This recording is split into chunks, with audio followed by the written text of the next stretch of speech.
Good afternoon मित्रांनो. पुन्हा एकदा तुम्हा सर्वांचं स्वागत आहे आपल्या नवीन ब्लॉगमध्ये.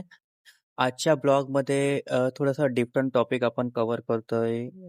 आज आपण थोडंसं फूड रिलेटेड ब्लॉग जो आहे, तो आपण शूट करतोय.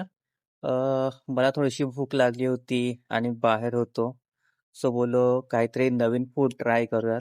तर हे नवीन फूड ट्राय करायच्या नादात एक नवीन फूडचा प्रकार मला समजलं, जे की खूप फेमस आहे. सो बोललो आहे फेमस तर आपण जाऊन ट्राय करूयात. एक्झॅक्टली काय आहे? कसं आहे? कोणतं फूड आहे? तर आपण ते जाऊन तिथे लोकेशनवर जाऊन किंवा त्या शॉपमध्ये जाऊन ट्राय करून बघूयात, की एक्झॅक्टली कसं आहे, काय आहे ते. आणि खरंच जेवढी त्याची तारीफ केली जाते किंवा बोललं जातंय, खरंच तेवढं तो आहे का वर्थ इट? तेही आपल्याला तिथे लोकेशनला गेल्यावर समजेल. तर बोललो एकदा आपण जाऊन बघूया. तर माझ्यासोबत माझी फ्रेंड आहे, तर त्याला सांगितलं गेले, की हा जो साउथ इंडियन फूड आहे, तो खूप टेस्टी लागतं आणि ज्या ठिकाणी आपण चाललो आहोत, तिथे खूप लोकं लांबून-लांबून येत असतात ते खाण्यासाठी. आणि असं 24 नॉट 24/7 बट ऑलमोस्ट सकाळपासून ते संध्याकाळपर्यंत तिकडे गर्दी असतेच असते नेहमी आणि लोकं लांबून-लांबून येत असतात ते खाण्यासाठी, टेस्ट करण्यासाठी. इव्हन लोकं ॲट अ टाईम 2-2, 3-3 ही खातात. काही पार्सलही घेऊन जातात. तर बोललो असं आहे तर आपणही एकदा जाऊन बघूयात, की एक्झॅक्टली कसं आहे. नॉर्मल आपण हॉटेलमध्ये किंवा चायनीज हे त्या गोष्टी तर आपण नेहमी खात असतो. तर बोललो थोडंसं हे हेल्दी काइंड ऑफ वाटतंय साउथ इंडियन फूड, तर बोललो एकदा जाऊन ट्राय करायला आपल्याला काय जातंय. सो म्हणून बोललो होतो, की आपण जाऊन एकदा बघूयात ते एक्झॅक्टली आहे काय, कसं आहे ते. तर ते शोध घेता-घेता आम्ही त्या लोकेशनला आलो, त्या शॉपच्या लोकेशनला आणि बोललो एकदा आपण जाऊन ट्राय करूया. सो आम्ही नुकताच त्या शॉपजवळ पोहोचलो आणि बोललो चला आपण पोहोचलोय तर एक ऑर्डर पण देऊन द्या. सो आम्ही इथे पोहोचलो आणि आम्ही 2 हे आहेत अप्पम नावाचा प्रकार आहे साउथ इंडियन फूड आणि 2 अप्पम आम्ही इथे ऑर्डर दिले आणि ते ऑर्डरवर आमचं काम चालू आहे. सो आमचा हा पहिला जो अप्पम आहे तो रेडी झालेला आहे. तुम्ही बघू शकता या अशा प्रकारचं हे अप्पम नावाचं फूड आहे साउथ इंडियन फूड आणि त्यांनी आपल्याला फर्स्ट अप्पम आपलं रेडी करून त्यांनी आपल्याला तुम्ही बघू शकता, की फर्स्ट अप्पम त्यांनी आपल्याला दिलेलं आहे. हे अप्पम इट इज लाइक इडलीचाच पीठ असतो, जे हे भांड्यामध्ये बनवलं जातं आणि त्यात इडलीची चटणी वगैरे टाकून ते आपल्याला सर्व्ह करतात.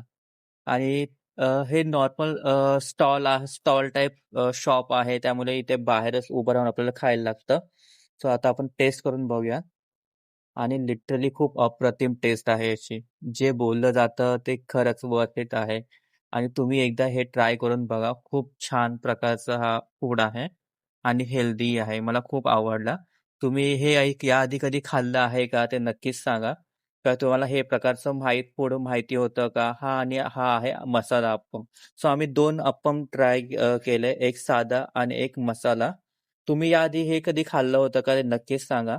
आणि आम्ही आता हे फटाफट आम्हाला भूक लागली तर आम्ही फटाफट हे संपवून फिनिश करतो. तर चला.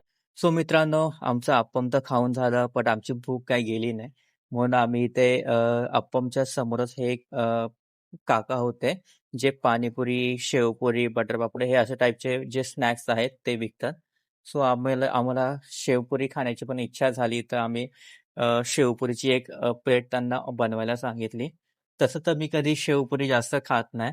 बिकॉज मी पाणीपुरी लव्हर आहे, प्लस बटर पापडी मला तेवढीच आवडते. बट शेवपुरी मी जास्त कधी खात नाही. बट मला सांगितलं गेलं, की याची शेवपुरी पाणीपुरीपेक्षा शेवपुरी खूप छान बनवतात हे. सो बोललो आपण ते एक कव्हर करून तुम्हाला सांगूयात, की एक्झॅक्टली कसं आहे. अप्पम प्रकार तर आपण बघितलंच कसं बनवतात, काय आहे, किती टेस्टी वगैरे आहे, ते तर मी तुम्हाला रिव्ह्यू दिलाच. तर एकदा बोललो हे पण एक ट्राय करून आपण खाऊयात. आपली भूक तर खूप भागली जाईल आणि एक ब्लॉग पण मध्ये एक रिव्ह्यू पण होऊन जाईल त्याच्या समोरचाच, की हे कसं आहे, काय आहे. तर त्यांनी बघू शकता किती छान प्रकारे आपली शेवपुरी बनवायला घेतली आहे आणि हायजीन वगैरे ते मेंटेन करतायत प्रॉपरली आणि बघू शकता तुम्ही की किती छान प्रकारे सर्व त्यांनी डेकोरेट वगैरे करायला घेतलंय शेवपुरीला सर्व मसाले वगैरे त्यात टाकलेत, रगडा वगैरे सर्व त्यांनी टाकलं आहे त्याच्यात. तुम्ही नक्कीच सांगा कमेंटमध्ये, की तुम्हाला एक्झॅक्टली काय आवडतं? स्नॅक्समधलं हे स्नॅक्सवाल्या प्रकारामध्ये. शेवपुरी तुम्हाला आवडते, पाणीपुरी आवडते, की तुम्ही काय लव्हर आहात बेसिकली ते तुम्ही नक्कीच कमेंटमध्ये सांगा आपल्याला. आणि आता ते बघू शकता, की त्यांनी चटणी वगैरे टाकून आपली शेवपुरी छान प्रकारे बनवलेली आहे आणि आता त्याच्यात त्यात थोडंसं पाणी वगैरे ॲड करायला घेतलं आहे, जे की नॉर्मली प्रत्येक गोष्टीमध्ये ॲड करतातच. सुखं असं काही नसतं. ते स्नॅक्सवालं हे शेवपुरी, पाणीपुरी बोललं, की यात थोडंफार पाणी हे ॲड होतंच. आणि आता त्यांनी मस्त पैकी त्याच्यात शेव वगैरे टाकायला घेतली आहे. कारण की शेवपुरी म्हणजे शेव हा त्यात येणारच. तुम्हाला प्रत्येकालाच माहीत आहे. सो ती आता शेव वगैरे त्यांनी ॲड करून छान प्रकारे त्याच्यावर आता कोथिंबिरी वगैरे, कांदा वगैरे टाकून त्यांनी छान प्रकारे रेडी केलेली आहे. तर बघू शकता तुम्ही. आणि आता त्यांनी थोडंसं काहीतरी मसाले वगैरे ॲड केलेत आणि अशा प्रकारे ही आपली शेवपुरी तयार झालेली आहे. तर बघू शकता किती छान ही दिसते आपली शेवपुरी. मी खाऊन घेतो. सो हे आज आपण जे फूड कव्हर केले आहेत 2 ते आहेत ह्या नेहरू मैदानाच्या इथे. नेहरू मैदानाच्या एक्झॅक्ट गेटच्या बाजूला हे शेवपुरीचं स्टॉल आहे आणि त्याच्या समोर इथे तुम्ही बघू शकता ते अप्पमचं स्टॉल इथे आहे. सो तुम्ही इथे कधी व्हिजिट केलं आहे का? तुम्हाला हे अप्पमचं स्टॉल आणि हे शेवपुरीवाले काका जे आहेत ते माहिती होतं का? किंवा तुम्ही ह्या लोकेशनचे असेल तर तुम्ही कधी एक्सप्लोर केलं आहे का हे फूड्स? ते नक्कीच कमेंट सेक्शनमध्ये सांगा आणि आपण आजचा ब्लॉग इथेच संपवूयात. बाय.